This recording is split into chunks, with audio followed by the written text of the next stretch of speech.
Fala galera, Thiago, professor de Física B, fazer uma pequena revisão para a P2 do segundo trimestre. Nessa prova serão abordados os conteúdos de Física Moderna e Ótica, né? Essa revisão compreende basicamente os conceitos de Física Moderna, cujo o intuito é abordar radiação de corpo negro, equação de Planck e efeito fotoelétrico. Muito bem, sobre o conceito de corpo negro, o importante destacar é que sempre que um corpo é aquecido, ele emite uma certa radiação. E a curva característica dessa radiação sempre é semelhante à figura que está na parte inferior. Sempre tem um certo pico e depois ela decresce conforme o comprimento de onda, né? Muito bem. Aqui eu tenho dois exemplos de dois corpos, né, ou o mesmo corpo a duas temperaturas diferentes. Então, no primeiro exemplo tem a temperatura de 10.000 kelvins, o pico da radiação, ou seja, o momento onde tem a sua curva no seu ponto máximo, né, a região onde compreende essa curva é a região do ultravioleta. Enquanto um corpo a 5.000 kelvins, o pico da radiação está por volta da faixa da luz verde, né, região verde. Muito bem, então, de acordo com a temperatura do corpo, ele vai emitir uma certa luz, tudo bem? Ou vai ter um pico de uma determinada luz. Para determinar essa frequência, né, se utiliza a lei de N, cujo a equação básica é a frequência é igual a uma constante vezes a temperatura, ou seja, a frequência da onda só depende da temperatura e de uma constante. A constante é aquela que está ali embaixo, né? Pode se aproximar para 1 vezes 10 elevado a 11 Hz por Kelvin. E a temperatura sempre tem que estar em Kelvin, né? Muito bem. Então, vamos fazer um primeiro exercício aqui. Diz o seguinte: qualquer corpo aquecido com temperatura acima do zero absoluto emite uma radiação.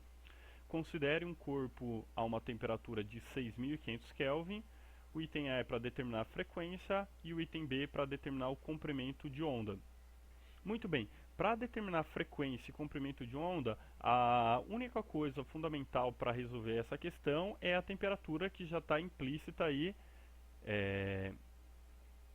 no enunciado, que é de 6.500 Kelvin. Já está explícita, né? Perdão. Muito bem. Vamos às equaçõezinhas. Então nós vamos utilizar a equação do IN, cuja a frequência do pico da radiação depende de uma constante da temperatura. A constante está anotada ao lado e a temperatura foi dado de 6.500 Kelvin. Então fica aqui a frequência do pico da radiação é a constante 1,03 vezes 10 a 11 vezes a temperatura, que é de 6.500 Kelvin. Transformando esses 6.500 Kelvin em notação científica, né, a primeira parte continua igual e o 1,03 vezes 10 a 11 vezes 6,5 vezes 10 a terceira. Fazendo as devidas multiplicações, o resultado dá que a frequência é igual a 6,7 vezes 10 elevado a 14 Hz. Para chegar a esse resultado, né, pegou 1,03 e multiplicou por 6,5, deu 6,7. E 10 elevado a 11 vezes 10 elevado à terceira, conserva a base 10 e soma os expoentes, 11 com 3, 14. Então, para determinar a frequência de uma radiação, basta saber a temperatura. Sabendo a temperatura, multiplica pela constante e chega à frequência. Quando for necessário calcular o comprimento de onda, nós recorremos à equação fundamental da ondulatória, que é essa que está anotada no início do item B. A velocidade é igual ao comprimento de onda vezes a frequência. A velocidade, no caso, está representado pela letra C, que é a velocidade da luz, sempre é igual a 3 vezes 10 elevado à oitava metros por segundo. O comprimento de onda é o que o item quer saber, e a frequência é utilizar o que foi dado no item anterior. Então ficou 3 vezes 10 elevado à oitava igual ao comprimento de onda vezes a frequência, que é 6,7 vezes 10 elevado a 14 Hz, que foi dado no item anterior. Fazendo a divisão, né, o comprimento de onda fica 3 vezes 10 elevado a oitava, dividido por 6,7 vezes 10 a 14. Faz primeiro a divisão 3 por 6,7, dá aproximadamente 0,45, e depois a divisão 10 elevado a oitava dividido por 10 elevado a 14. Conserva a base 10, subtrai os expoentes, vai dar 10 elevado a menos 6. Transformando, né, ou deixando em notação científica, fica 4,5 vezes 10 elevado a menos 7 metros. Então, para resolver esse primeiro tipo de exercício, basta saber a temperatura, multiplicar pela constante, vai dar a frequência, e utilizar a equação fundamental da ondulatória para achar o comprimento de onda. Continuando, segundo item, equação de Planck, né, ou a lei de Planck, ela determina que a energia ela vem em pacotes, né? Esses pacotes são chamados de quantum, que é uma quantidade elementar. Um quantum de energia é dado pela equação simples E igual a hf, onde E é a energia, h uma constante, no caso a constante de Planck, e f é uma frequência. Então, sobre a quantização, em 1900 Planck quantizou a energia, chamou de quantum, e em 1905 Einstein utilizou esse conceito para quantizar a luz e deu o nome de fóton. Então, para calcular um quantum ou um fóton, né, basta utilizar a equação de Planck, que é E igual a hf, onde h é a constante de Planck, tem dois valores em unidades diferentes, né? O mais utilizado é o segundo, o 4,14 vezes 10 a menos 15, pode se arredondar aí apenas para 4 vezes 10 elevado a menos 15 eletronvolts segundo. Segundo exercício, calcule a energia transportada pela luz vermelha, né, cujo comprimento de onda é 650 nanômetros. Muito bem, então vai se utilizar primeiro o único dado que foi dado no exercício, né, que é o comprimento de onda. O comprimento de onda da luz vermelho foi dado no exercício, que é 650 nanômetros. Fazendo as devidas conversões, então, primeiro passo, utilizar os 650, conserva 650, né? O nano a gente substitui pela potência apropriada, que é 10 a menos 9. Então, sempre um nano é 10 a menos 9. Então, fica 650 vezes 10 a menos 9.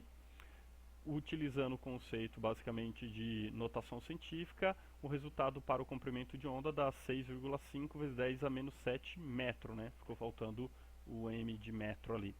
Muito bem, para calcular a frequência, basta utilizar a equação da ondulatória. A frequência vai ser a velocidade da luz dividido pelo comprimento de onda. Velocidade da luz é 3 vezes 10 elevado a oitava, dividido pelo comprimento de onda, que foi a que a gente calculou na parte anterior, 6,5 vezes 10 a menos 7. Divide-se primeiro 3 por 6,5, dá 0, aproximadamente, né, 0,46. E aqui na segunda parte, conserva a base 10 e subtrai os expoentes. 8 menos 7. Sempre, basicamente, inverte o sinal do de baixo, né? Então vai ficar 8 mais 7, 15. Então fica, em notação científica, a frequência 4,6 vezes 10 elevado a 14 Hz. E para calcular a energia, se utiliza aí, finalmente, a equação de Planck. E igual a hf, onde h é a constante de Planck, vai se utilizar ali 4,15 vezes 10 a menos 15 eletronvolts. Então E vai ser 4,15 vezes 10 a menos 15 vezes a frequência que foi calculado no item anterior, 4,6 vezes 10 a 14, fazendo as devidas multiplicações, 4,15 vezes 4,6 dá 19,1, certo? Aproximadamente também. E a potência de 10, conserva a base 10 e soma os expoentes. Menos 15 com 14, vai dar menos 1. E aí, deixando aí apenas o resultado de a energia sendo 1,91 eletronvolts. Geralmente, galera, quando for calcular a energia de uma determinada onda, sempre o resultado vai ficar entre 1 e 10, tá? Vai ficar entre 1 e 5, enfim. É, dificilmente vai ficar uma potência de base 10, tá? No resultado final. Então, se cair num resultado, por exemplo, 1,91 vezes 10 a terceira, você com certeza está errado, tá? É só o valor 1,91, tá? Fica atento a isso.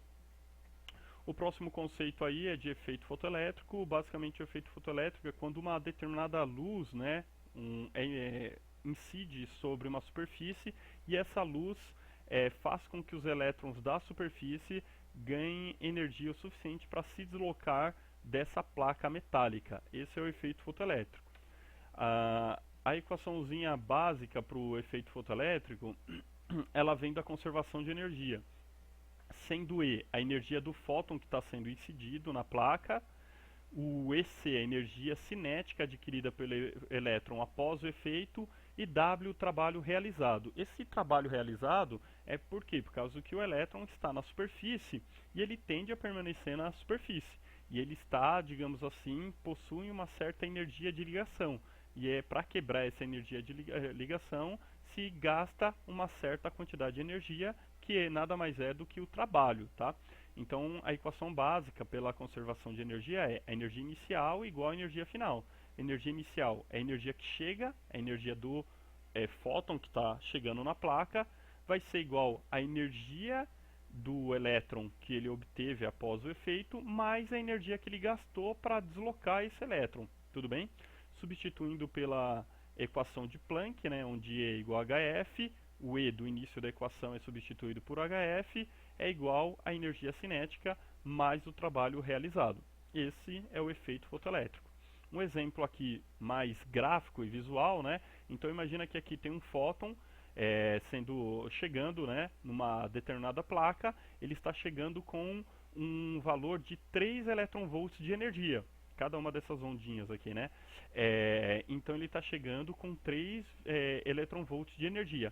Para arrancar um elétron dessa placa, é necessário 2,46 eletronvolts, ou seja, vai chegar com 3, é necessário 2,46 eletronvolts.